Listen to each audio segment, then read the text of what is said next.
ये कह सकता हूं खड़गे साहब, राहुल गांधी जी और तमाम जो साथी बैठे हमारे, इन सब की राय लेकर के हम लोगों ने तय किया है इस चुनाव में अगले मुख्यमंत्री के चेहरे के रूप में तेजस्वी यादव जी को हम लोग सपोर्ट करते हैं। जो एक नौजवान है और मेरा अनुभव से मैं कह सकता हूँ इसका लंबा फ्यूचर होता है।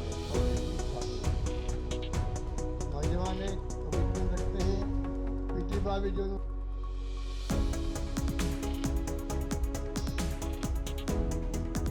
मेरे पूर्व में अभी जो कमेंट्स किए गए थे वो भी आपके सामने रखे, सबकी भावना आपको मालूम पड़ी। मुझे खुशी है कि मुझे भी आज आने का अवसर मिला आपके बीच में। और जो हालात है देश के और प्रदेश के, उससे चिंतित होना लाजमी आपका भी, जो हमारा चौथा स्तंभ कहलाता है।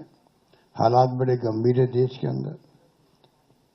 एनडीए गवर्नमेंट जिस प्रकार चल रही है, डेमोक्रेसी को खतरा है। पूरी तरह देश दुर्विकरण में आ गया है। लोग चिंतित है। देश किस दिशा में जा रहा है कोई नहीं जानता है। किस दिशा में जाएगा किसी को नहीं मालूम है। उस रूप में हम चल रहे हैं।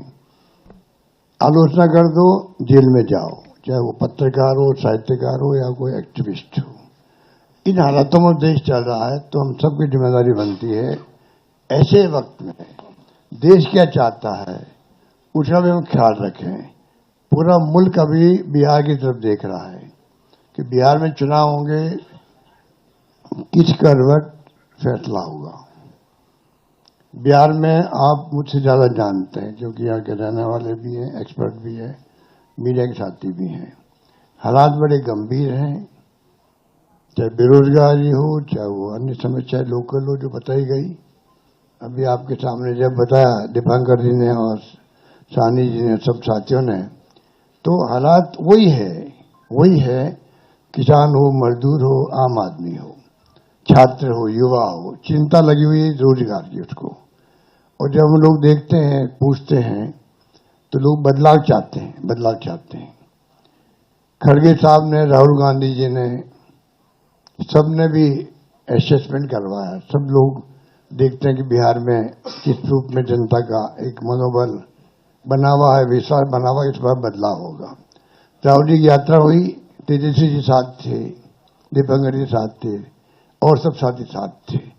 जिस प्रकार पब्लिक ने रिस्पॉन्स दिया, पूरे देश ने देखा उसको, पूरे देश ने देखा। इन हालातों में हम लोग चल रहे हैं। बहुत एक चुनौती हमारे सामने, क्योंकि वो शक्तियां वो है जिनका एक मुखौटा है खाली डेमोक्रेसी का। कोई यकीन नहीं है डेमोक्रेसी के अंदर उनका। ये मैं आपको क्या कहूं, आप खुद जानते हैं। मुखौटा पहन रखा है। ऐसे लोग शासन करें देश के अंदर, चिंता होना स्वाभाविक है हम सबको। इसलिए मैं कहना चाहूंगा कि इस मौके पर जो है, इस मौके पर अभी दीपांकर जी कह रहे थे कि पिछला चुनाव भी जो है, अभी तो इंडिया गठबंधन बन गया प्रदेश भर के अंदर, अच्छी परफॉर्मेंस दी है पार्लियामेंट के अंदर।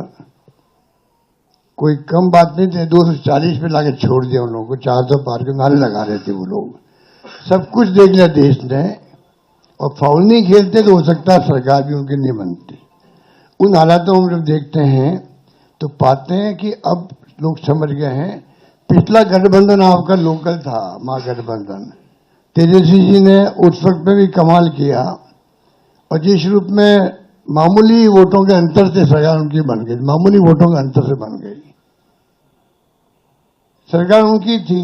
जिस प्रकार से साम दाम दंड भेद, ये उनका भाव है।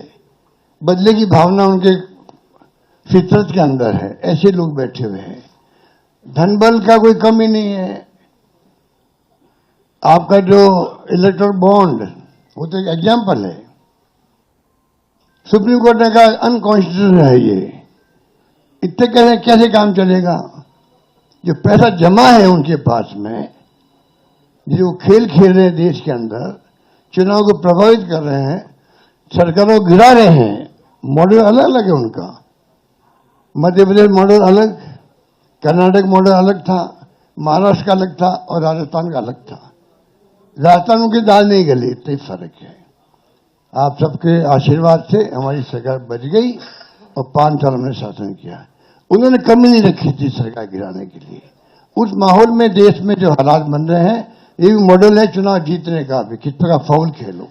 ये कह सकता हूं खड़गे साहब, राहुल गांधी जी और तमाम जो साथी बैठे हमारे, इन सब की राय लेकर के हम लोगों ने तय किया है इस चुनाव में अगले मुख्यमंत्री के चेहरे के रूप में तेजस्वी यादव जी को हम लोग सपोर्ट करते हैं, जो एक नौजवान है, लंबा फ्यूचर है इनके साथ में। और मेरा अनुभव से मैं कह सकता हूं, जिसका लंबा फ्यूचर होता है पब्लिक उनको साथ देती है। ये नौजवान है, कमिटमेंट रखते हैं। पिछली बार भी जो उन्होंने स्लोगन दिए थे, नौकरी के दो या कोई दो, या जो वादे किए थे उसमें खरे उतरे। तो हम पूछना चाहते हैं अमित शाह जी से, इनकी पार्टी के अध्यक्ष जी से, क्या बताइए, हमारा नेता तो हो गया तेजस्वी यादव, आपका नेता कौन है बता दीजिए। इससे काम नहीं चलेगा कि नीतीश कुमार के नेतृत्व में चुनाव लड़ा जाएगा। अगला मुख्यमंत्री का उम्मीदवार आपका कौन है, ये उनको बताना पड़ेगा। ये हमारी मांग है। और मांग क्यों है? इसलिए है, आपने देखा महाराष्ट्र के अंदर जो शिंदे थे, वो मुख्यमंत्री तत्कालीन, इन नेताओं ने कहा शिंदे के लीडरशिप में चुनाव लड़ा जाएगा। मैसेज दिया गया ये मुख्यमंत्री बनेंगे, और बाद में मुख्यमंत्री बना दिया और किसी को।